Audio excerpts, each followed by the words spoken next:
So if you want to expand your portfolio, I would focus on the things that you are currently not.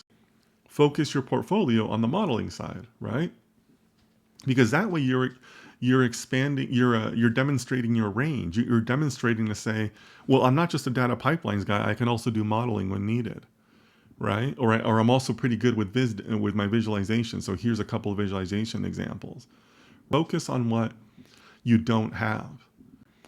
And then below that, you can say, the person reading your resume can say, oh, and he also demonstrated some modeling skills here, or he submitted some really good visualizations or something like that, right?